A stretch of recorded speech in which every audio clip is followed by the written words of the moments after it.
Hello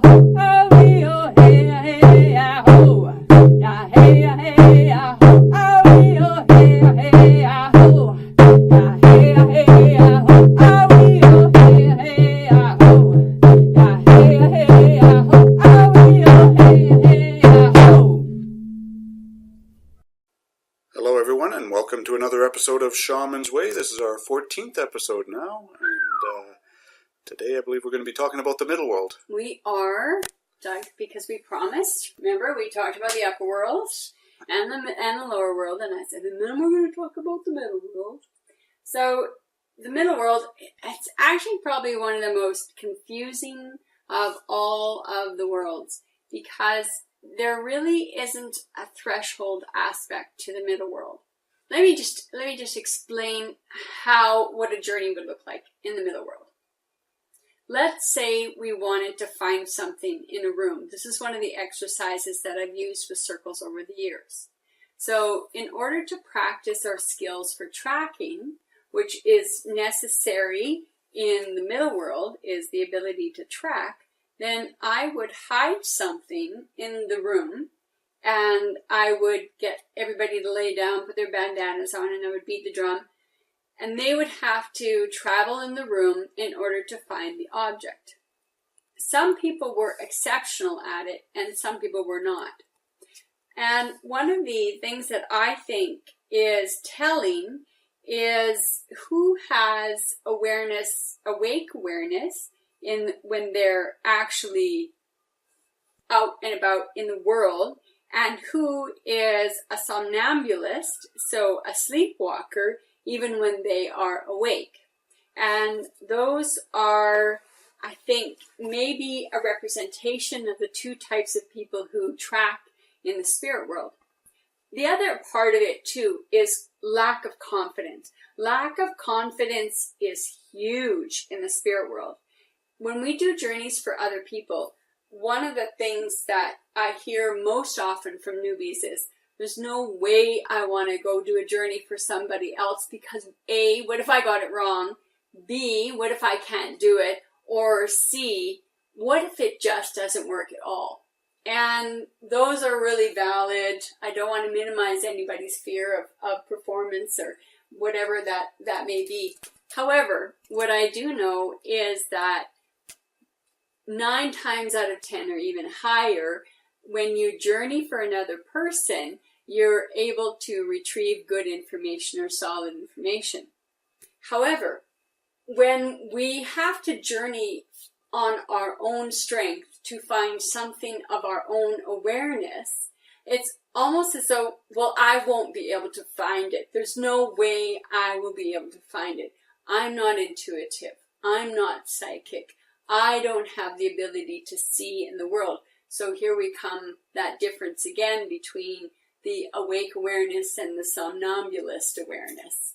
I think that it is, well, it must be frustrating. It's got to be frustrating. I mean, there are times when I've had to track something and I've totally gotten it wrong. And I'm like, how the hell do I get this wrong? And, you know, there's ego smacking me right in the middle of the face. If you want to get a dance with ego, go journey in the middle world, because that will dance your ego like nobody's business, right? So I admire psychics who go out and who have the ability to use their psychic abilities in order to track something. You know, whether they use cadaver dogs and their senses or whether they just go and use their senses. So in the journey to find something in the room, most people get it, or get it in that general direction really quite well. And what I get people to do, especially if I have newbies, if I'm breaking the journey down, then what I'll do is I'll break a room up, if I have enough people in the room, and break them into small groups. And then that really lessens a person's fear of not being able to get it. Because if everyone else is doing it, then they might not be relied upon to find that object. So that lessens the fear. And I also think that it encourages us to communicate and talk more about our experiences when we're in small groups as opposed to a large group. Most people don't want to talk in a large group, where they are willing to talk amongst 4 or 5 individuals. So tracking is a middle world work. You would lay down on the floor and you would, in the journey, you would see yourself in the room you're in. And from there, you would have to scout the room in order to find the object. So that's one form of tracking. Another form of tracking is, I learned this from a man named Tom Brown Jr. I haven't studied with Tom Brown Jr., but he has written he's written a number of books on tracking, and he does have a tracking school down in the States, although he may have retired from it.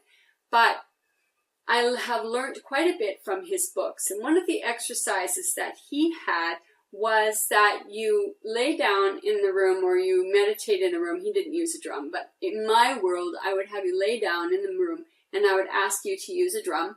And then you would walk out into the street and you would walk 2 blocks and you would pay attention to everything that you saw. And then you would come back into the room. And then what you would do is you would go out and you would take that walk and you would find the things in there. And everybody got it right. Everybody got it right. And when I used to run the nature wilderness camps at Elk Island, we would do a very similar thing where we would journey to walk down the path. And again, that using of Tom Brown. So it is trying to find ways to get us comfortable using our spiritual eyes in the middle world, even when we think we're not using them. So we're in a trance, so therefore, we're in that trance state. So of course it's going to be right. But we still have the ability to come into the middle world and see things. Another aspect of middle world work is interacting with the spirits of nature. So I have met many people and done so myself when we have done outdoor work and there is a rain cloud coming over. At times we are able to use our prayers and admonitions in the spirit world to say, please, Thor, go around us. Please don't rain upon us. I had that experience this weekend. We were out at Stony Plain and the weather right now has been going between lots of rain and hot weather, and lots of rain and hot weather. And I believe it had rained that morning, and then it turned out to be a nice day. And just as we were gathering to do the outside ceremony, and we were going to, check out starting the fire, and the people in the room, the women that were getting ready to do the ceremony were getting ready, getting dressed up in warm clothes, and it was thunder and black clouds, and my co-facilitator sent out her wish, and I know that there was another person in the camp who also sent out a wish. And you could see the clouds bend and go around the area that we were in. And we didn't get any rain at all. And so it wasn't until the ceremony was completely done and we had stopped drumming around the circle after the ceremony. We all changed and we got into the circle. We brought our drums, our laughter, our chairs, and we had a beautiful roaring fire. And as soon as everybody left and there were just 3 or 4 people, that's when the rain came. And so that's working in the middle world. I have had experiences in the middle world where there was this one time, a long time ago, when I needed to do a ceremony and I didn't know where to go. And I lived on the north side of the city. So I had a big feather from an African crowned crane, which is a really large brown bird. And I had the feather hanging down from my mirror. And I had a friend with me at the time, and we didn't know where to go. So I said, well, let's take a map.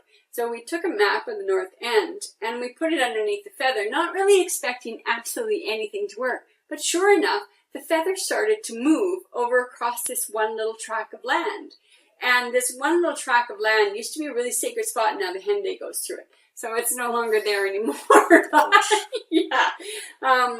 But we went out there, and we did our ceremony, and I have a relationship with lightning, which I'm not really going to get into, but for this part of the story, I sang a song that I used to call spirits. And what actually ended up happening in that place was this incredible storm came out of absolutely nowhere, and we were on a tee on the path in these bushes, And down the right-hand path, not even 50 feet from us, came this huge lightning bolt and just smacked on the ground.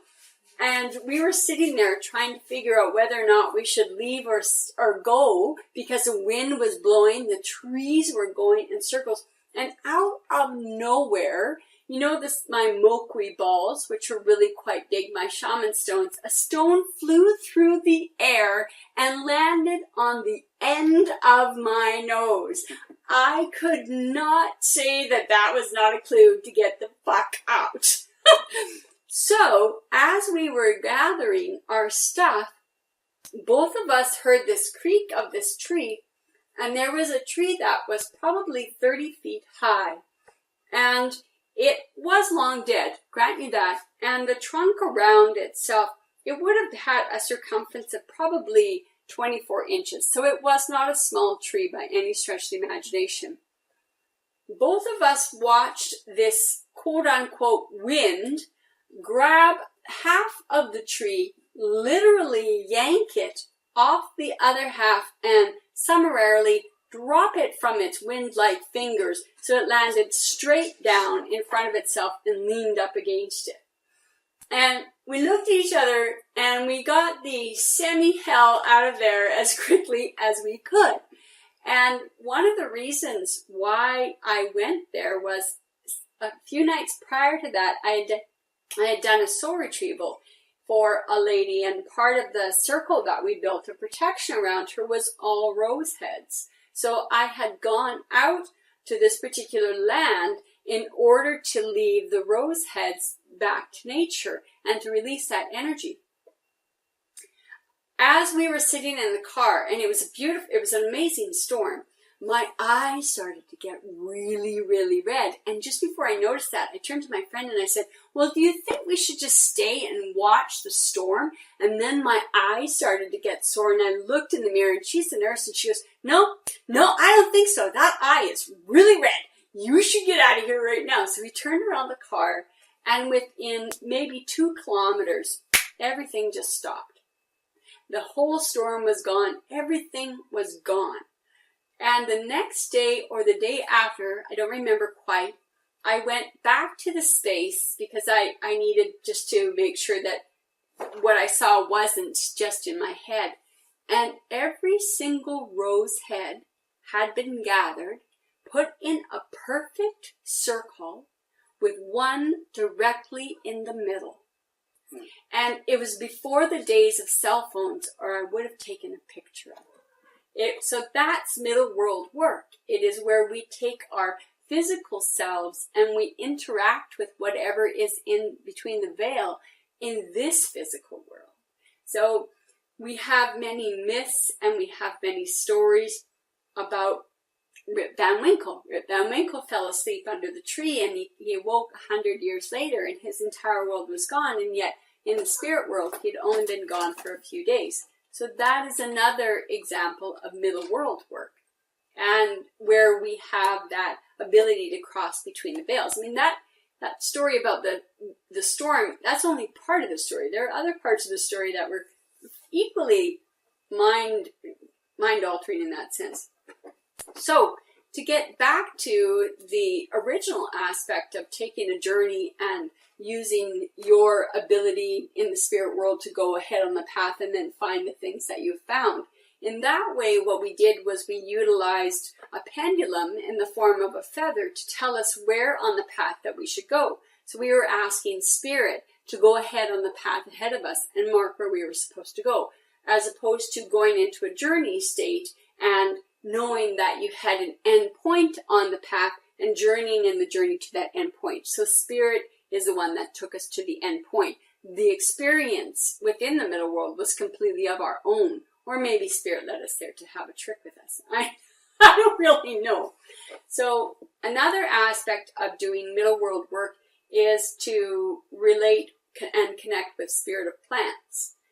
And I'm not talking psychotropics, although we could be, but that's a whole other story, and that's not middle world work.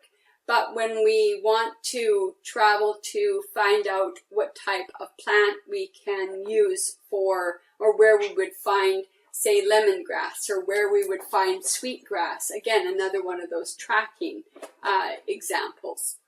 So those are aspects of the middle world work. And I think middle world work as well also refers to any type of divination. Because when we use divination, we're also asking the spirit between the veils to recognize that we're working between the veils. So whether we shuffle our cards, or in my case, I throw my stones, bones, nuts, and teeth and interpret it. Again, we're working in this world, but we're actually working in that liminal place or that liminal state. And so that's the aspect of the middle world. I like the middle world to remind us, even in the urban setting, we have the elements all around us all the time. So the glass the glass we have in all of our buildings is, in actual fact, sand. So we relate it to water. The electricity that runs through our buildings is the fire represented in the natural world. The cement that holds the floor to your basement, or between floors in an apartment building, to the wood which hold the structure, are all related to the earth. And we also have water in the form of the pipes that go and the hot water tanks. So we can find an air in the forced air furnace, and the air conditioners that seem to be more and more popular as the Gen Xers get older and older. Are we becoming more and more pussy-like, or is the weather really just getting hotter? I'm not quite sure. So middle world work is again, we have that awake awareness, and we have how can we see the spirit world around us. The other part of working in the middle world, oftentimes I'm asked, and our students are also asked to clear houses. So when we clear a house, one of the things that I like to do is I like to journey ahead, and I like to introduce myself to the spirit of the land, to the spirit of the house, and I like to ask it if it can tell me anything before I get there.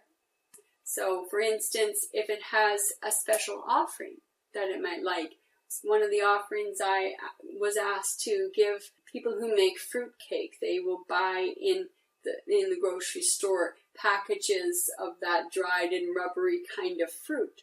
And the spirit of the house asked me for that, along with jasmine rice. So I cooked jasmine rice and I put the fruit on it, and I left it as an offering, and I left my smudge bowl. And I peeked around the corner when I went in the actual house, and I was actually doing the work, and I actually left this offering, and the smudge went like 18 inches above the bowl, and then it went directly sideways, and it headed off onto the left. And that is where my pendulum had moved incredibly strongly, and where the family had talked about a being living in that particular section. So, the heyoka of smoke, right, is the heyoka, the opposite of smoke, or the clown of smoke. The reason smoke is so sacred is because it defies gravity, and it's one of the few things that actually goes up. That's why smoke is such a sacred thing. And I did go test with a feather to see whether or not there was a draft in that area once I got permission to come back in, and there was no draft. My feather was completely still, and the smudge had still been going to the left. So that is an interaction in the middle world. So how did I know what the spirit of the house wanted for an offering? Well, the spirit of the house told me because I journeyed in the middle world. So I started in my house. I went through the streets of Edmonton, how I would basically get there by a car. And sometimes that's how I find a house, is I journey ahead of time. And then entered into it. So it's another form of tracking and another form of communication. Before I traveled to any country, so when I went to Peru or when I went to Belize, I did journeys into the country and into the cities where I knew I was going to land. And I asked for welcome into that land, and I asked for permission to enter into that land. I'm not quite sure what I would have done if I would have had, "You are not allowed." I was like, "But the ticket is bought," right? Have I ever journeyed before I bought the ticket? No, I've just always assumed I'd be let in. But so far, so good. So far, so good. And I have been asked to bring different things with me when I've traveled. So I brought soil with me when I traveled to Belize, as same as I got permission to bring seashell back with me when I exited Belize. When I went to Peru, I had offerings of my tobacco, and in return for the tobacco, I got this rich black tobacco that was organic and picked straight out of the jungles, and what is like no tobacco that is absolutely present in North America was beautiful. So I gave a little bit of my dried beige tobacco to the spirits, and they gave me this fistful of black, fresh tobacco that just smelled like a piece of heaven, really. So I thought that was a pretty nice, offering and receiving. In a sense, I think I got the better deal. It's not too bad, yeah. No. So there are different ways of working in the spirit world, in the middle world. And the other aspect that I like to use in the middle world when I journey is I like to travel to the world tree. So I don't go up, I don't go down. I travel straight in the world tree, and then the world tree will tell me which direction I need to go.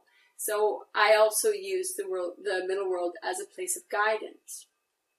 The middle world is also where, kind of, like in between the middle world, the lower world, the upper world, in that liminal place is where I keep the my anchor spot. So it's not quite in the spirit world, but it's not quite out of the spirit world. So when we describe the middle world, the middle world is the same world, only removed from time and space. So that gives you another example of removed from time and space. So it doesn't operate specifically on the laws of physics that we're familiar with. So, drop a stone and it falls, where, that's an actual gross effect of living in the middle world. But when you are able to have rocks tossed at you that are, quite the size and land on the end of your nose, then you know that there are other things in the middle world that act and react with you. And again, treating it as the spirit world reacts independent of you and not dependent on you. Because I didn't ask to have a rock thrown at the end of my nose, but it sure as hell got my attention. And in journeying in the middle world and journeying to the world tree, I have the world tree has, it's round, it has the 4 directions onto it. So if I want to know where in the journey world I need to go, whether it's still in the middle world or whatever world, the world tree, I'll walk around the world tree in whichever of the directions has more texture or more color, then I know that that's the message from spirit to go this way or to go that way. And if there's an opening in the roots, then I know that I have to go down. If there's an opening into the upper world, then I know that I'm going to go up. So that is an aspect of the middle world. And the other part that I also really like with the middle world is working with the spirits who have not crossed over. And we haven't really talked a lot about compassionate depossession. I think we did. I know I did a blog post about it. We may have talked about it on a podcast, but I think it was part of another podcast on 3 types of shamanic healing. Right, yeah, right. So it was a subsection of a podcast. Right, thank you. And that definitely is middle world work. And when I sit in a room with a person and use my prayers are always to the spirits of the upper world, and I name the spirits that have the psychopalm spirits that have this agreed to work with me, and I ask them to open up the portals to the upper world, whatever they may look like, if I have need be. And then I say my prayers to my brother, who is the guardian of the lower world, and I ask that the guardian, if I have need of the passageways to the lower world, if that guardian would please open up the gates so that my spirits may enter, and I say another prayer in regards to that. And then at the same time, I say prayers to the spirits that are in the middle world. So I say prayers to the spirits that have gathered in the room, and I say prayers to the spirits who have gathered to aid myself, and also who have gathered to aid the patient that I have sitting across from me. And I want to point out that the word patient, I use the word patient as its base form, and the word patient literally means, the etymology of the word is one who suffers. So when I have someone in my house who is my patient, it doesn't mean that there's a hierarchy. We now have a hierarchy with the word patient, doctor. There's that mental hierarchy. But for me, it is a word of equality because we have all suffered. So as a patient, one who suffers, well, I've suffered and you've suffered, so we enter into this healing agreement as equals. So that's how I use the word patient. When I have asked the spirits in the room and given gratitude for the spirits that have walked with my patient, and then I actively address the spirits that are dwelling in the person. And I've said my prayers, and in this middle world work, even though I have a subtle trance reality going on for me, it really is conscious, cognizant work. It's not like extraction work where you merge with your power animal and you become entranced with your power animal and you remove from the body whatever there is to remove, because that again is middle world work. Any type of that work is middle world work, even though again it's that subliminal. It's kind of like the anchor spot. It's in between the worlds. And in working with that spirit, it is when in compassionate depossession, I am as conscious can be, because I have to be quick-witted, I have to think quickly, I have to be able to acknowledge what this suffering being is requesting. And sometimes this middle world is really confusing to beings who are dead or who have been trapped here and you really don't know where they are. So this world, from a spiritual perspective, is also very confusing to the dead. So that is another facet of middle world work.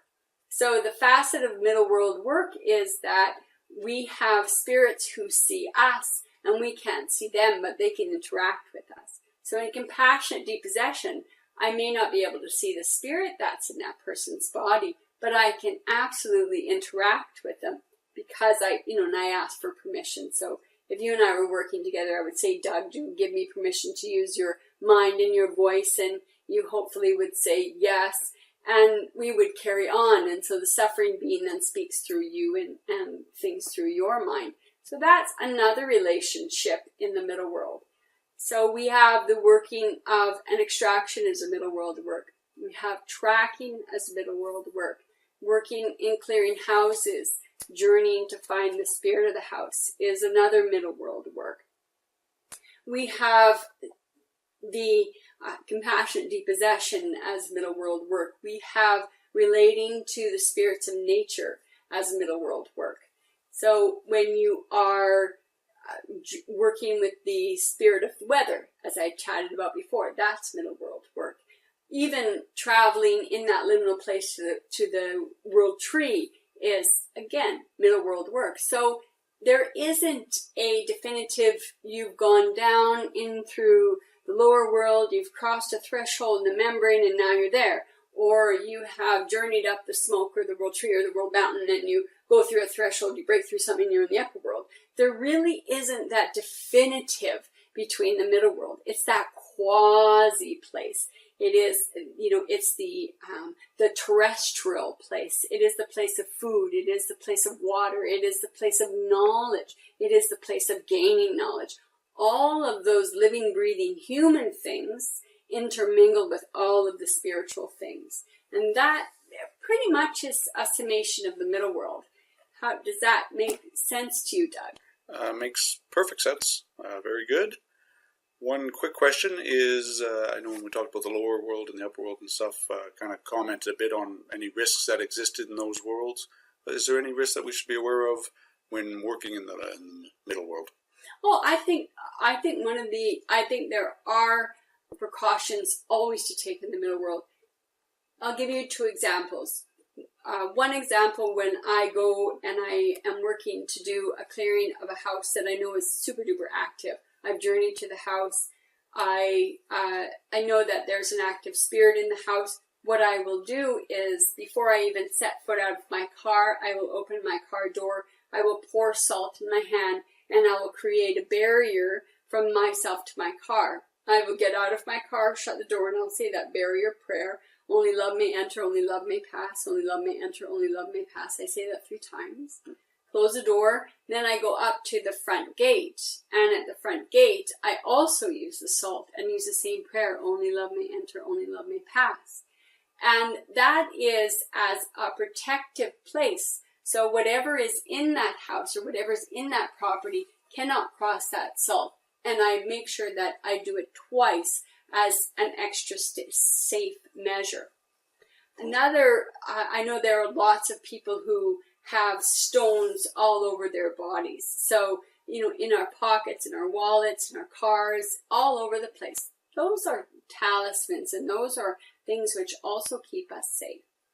In working with the middle world, I think it's really, really important to practice awake awareness. I think it is detrimental to be a somnambulist, meaning, the walking, the sleepwalking. Somnambulism is sleepwalking, so somnambulist means, sleepwalker.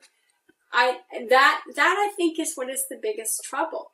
Not having your senses on and not being aware of what's going on around you. And even if I am aware, sometimes I've been hit out of nowhere with various things that have absolutely thrown me for a loop. So, number one, just be aware. Number two, if you have fetishes or talismans that you are called to drawn to use, then please use them. If you are doing particular techniques and techniques are laid out in order to ensure your safety, please use those following techniques until you've learned your own. And I go back to that self-confidence in the middle world. And it's not always good to be cocky, but it's not always good to have no confidence. So we have to come somewhere in the middle, because even those of us who've been at it for years, we still get side hit. So there's no definitive way that I can say you'll be safe 100% doing X, Y, Z. Absolutely. Very cool. Okay.